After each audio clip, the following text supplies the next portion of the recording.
everything at some point becomes more and more dependent on technology, you know. So it's like it's just, and it becomes harder and harder to live a life without a smartphone, you know. I was thinking about this. I lost my phone again, like Berlin. In sorry? Berlin. No, not in Berlin, but it's a while ago, like a couple of months ago, and I was without it for some time, and I was thinking maybe I should just get myself a dumb phone, you know, a dumb phone, like in I thought you were gonna say maybe I should just not get one. yeah. No, that would be difficult, like I said, you know, in our society today, you know. But just to get a dumb phone, you know, instead of a smartphone, to get a dumb phone. I've tried that actually. I tried Nokia's and Right. Yeah. Various dumb phones. Tell me about it.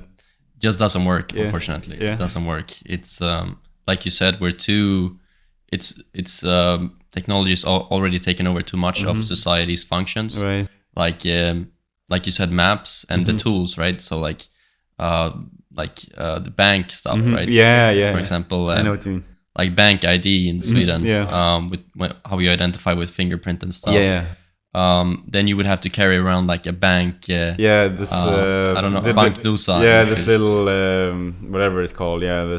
With physical buttons. Yeah, I have this actually at home, so it's like it would not be impossible for me to do this, I guess. But at the same time, yeah, you know, I see what you mean. Yeah, but it's not only the banks though, because now other apps have started using the identification system from the bank ID. So like if you get your mail now, your like in Kivra. Like there you have to identify, and almost everything that we do now we have to identify. Yeah, or school also. You know, like I don't know if you saw this where we're studying at our university. Oh, yeah. Soon we will, or I think already, you know, it's been implemented, this two-step verification where we have to have a smartphone in order to access our school website. You know, so that's true. You know, it would for sure be a very more and more like extreme. You know, to take the step of not living with a smartphone. Yeah, because then you're not only abandoning your phone, but you're also abandoning society. Like yeah, for sure.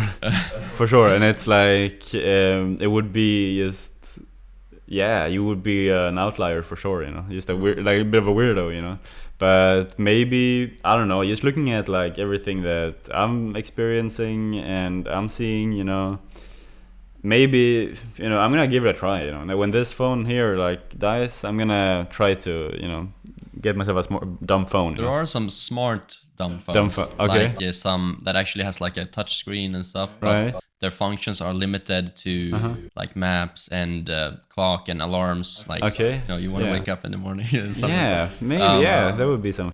It's worth a try, but I think like camera, that's something that we take for granted too. Like nobody carries around a physical, like a Nikon camera or something. Right. And so like the idea is, if you want to engineer a solution for yourself, the idea is that you want to get as many of the tools and as few of the distractions as possible. I actually have a video about that on my YouTube channel. So I tried to dumb down an iPhone, so removing all of the junk and just having a clean version of like camera, notes, maps, bank stuff, and then you have to make yourself a promise that you will never go into App Store, and like if you want to download Snapchat, you have to use a different phone to do that. Even if it's just like a one-time thing, like, oh, I met this guy in a bar, let me just for this time. That's a slippery slope. But that's like as soon as that how to say that like factor comes into play, you know, like of self-discipline, you know, like that's where you fail. At least where I fail, you know. Like I feel I had this, for example, this ad blocker app, you know, where I would put in a lot of different, like, you know, like Instagram, like so they said 9gag, YouTube, etc., you know. But every time, you know, I would just go into this, it would be, you know, become this part of my, you know, modus operandi, that I would go into this ad blocker app, remove this thing that I would want to use, use it and then add it afterwards, you know. So it's like Exactly.